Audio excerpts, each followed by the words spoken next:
I've committed the ultimate political sin, a U-turn. When Nicola Sturgeon announced her plans to seek another Scottish referendum, my heart sank. But now, I must admit, she has a point. And don't underestimate just how hard it is for me to say that. Before I campaigned for the UK to stay in the EU, I was an official no campaigner in the last Scottish referendum.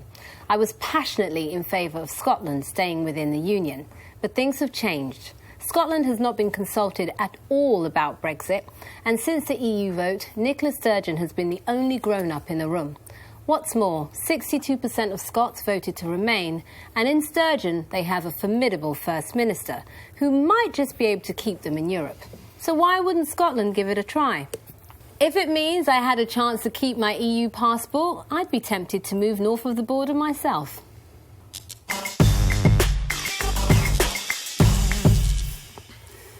Now, you say that you think she's the only grown-up in the room. I think she's the most vindictive, irresponsible, traitorous, self-serving person in the room. So you like her, then? She made that announcement. No, let me finish. She made that announcement on Monday. It was perfect timing for her because that's what I was going to say. Don't you think she's a brilliant politician? She used it to sabotage a critical moment in this country's history, which was the announcement that the Article 50 was going to be triggered. And she did it for all the wrong reasons. She did it out of vanity. She did it out of ego. She did it out of her maniacal obsession for independence. She's been obsessed with independence since the age of 15. And I don't think she cares whether this is good for the Scottish people at this moment, because it isn't good for the Scottish people at the moment to leave the UK. Because, as we've heard this week, they've been told that if they want to get into the EU, it's probably going to be 10 years for them. There's 4 countries waiting to get in. Scotland isn't one of them. And she's been told that it could be 10 years before they get in there. So what is Scotland going to do? Going to exist in a limbo where it's neither part of the UK nor part of the EU? This is very bad at a time when Scotland is skint, and it is skint.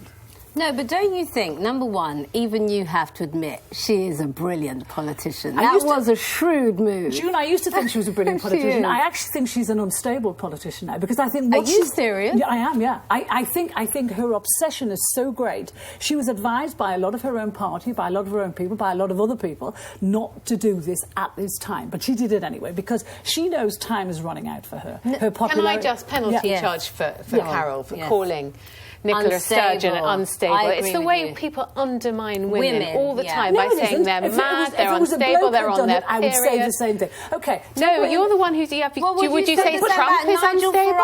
Yes. Is Donald Trump unstable? Yes. Okay. But I think this decision is unstable. It's got nothing to do whether she's male or female. There, I think it's got nothing we're to in do with whether she's Carol. male or... And I think her obsession with independence is actually going to turn out to be bad for the Scottish people. Well, I don't think this is good. I disagree. Anyway, Greg, you make your point, then I'll say what I was going to say. I agree with you. I think I probably, if I'd been a Scot, would have voted for independence last time. Would you really? Yeah. Would you? Why?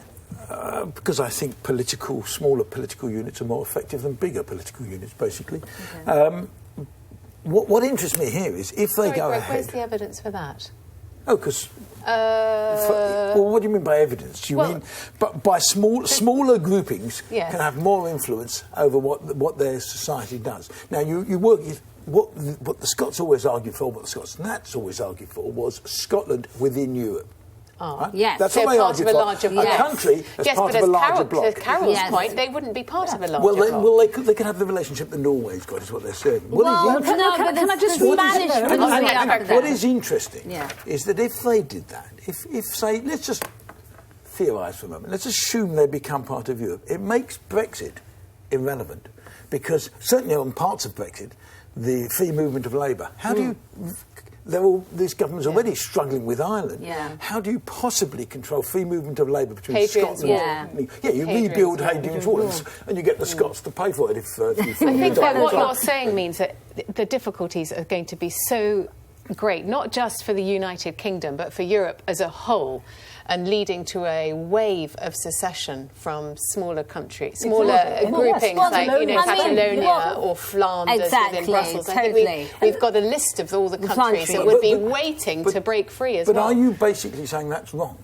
Well, the thing is, Greg, the bigger picture here is, it's highly unlikely Europe would want independent Scotland to be part of the EU. Because Just for that very reason, for the very reason that Rachel's made, because the Spanish would not want to then start encouraging the sort. What a way for the Europeans to put it to the British. This is the other point, though, and what I'm saying is why Theresa May shouldn't treat Nicola Sturgeon like a petulant child. She needs to take this very seriously, because this is exactly the same sort of thing that happened with the Eurosceptics. And look, in the end, they got their way. And so my point is, even if she stay in the UK, you know, but since she made this announcement, there've been 2 polls done, 2 major polls, 3, and they're all a bit conflicting. But the 2 of the major ones said there is bigger support now for the union than there was in the last 2.5 years. No, but my point is, Carol, that's why Theresa May has to be very careful how she plays this. She does, yeah, you're right. Because if she ignores Nicola Sturgeon she won't. and allows Nicola Sturgeon to then start building a momentum in Scotland, this could come back to haunt her once we leave the EU. Well, one of the polls... Sorry, Michelle, you haven't said anything. I actually agree with you. Wow. No, it's happening. I don't know what's going on. But I do agree with you.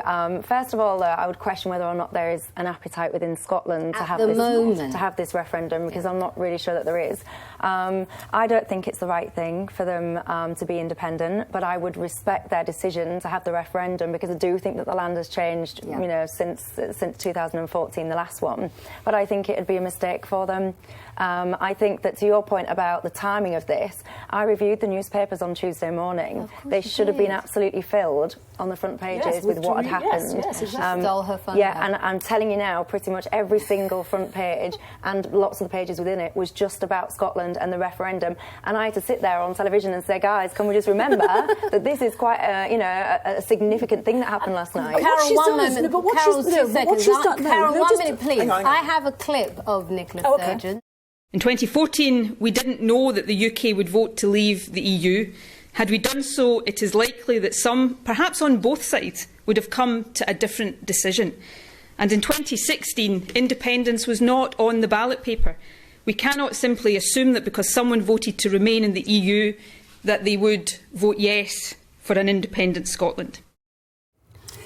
Surely you cannot disagree with that. She has a point. She wants Scotland to have special treatment when Wales and Ireland aren't getting special treatment. But that's Scotland has its own parliament and its own First Minister, so fair enough. By making that announcement when she did, she gave EU negotiators a stick to batter us with. That's why she did it. So that the UK, the 60 million people in the UK, get a bum deal. No, to say that Theresa May should have consulted her in the way that she's completely ignored Sadiq Khan. She's forgetting the way this country is made up. The UK voted to leave. Scotland now. Scotland didn't.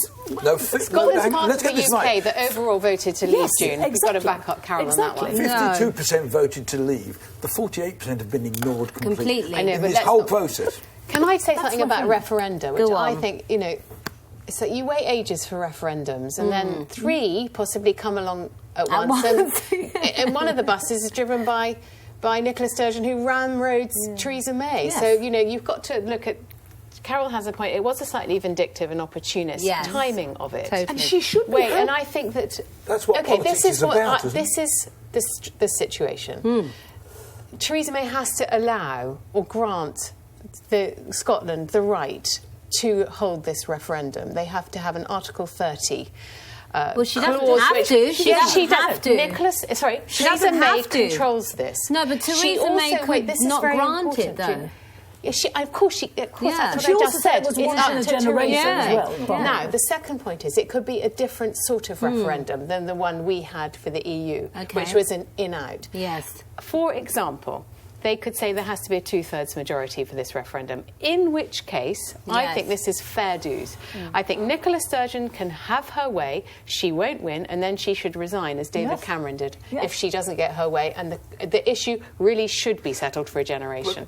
But there must be a chance that she does win. I mean, if you look at what happened last time, the swing towards the Scots Nats during the campaign was quite significant, and they start this time roughly where they ended last time. Yeah. So I wouldn't be at all. You think that you could get 2/3 for a? Well, I don't think it will be 2/3. I mean, you can hardly say it's got to be 2/3. They should just set the bar a lot higher than we had in the the EU. EU. You can't do that now. Yes, you can. But No, the you difference did now is last time. if they vote to leave us, they're going to be in limbo for 10 years because the that's EU is their not going to choice. have them. That is But their... do we really want to see? No, hang on. That's That is betraying the their- people who want to stay Sure, in the UK. that is their welcome choice. to the world of Brexit Britain. Yeah, welcome to the 48% world. It is different. It's no different at all. It is. Exactly Well, it's the not same. all bad because if they do leave, then you two are going to move to Scotland, so they'll get you two as new residents. Yes, bye-bye. All fine. Sayonara. Charming. Thanks, Rachel. I thought we were... Not you.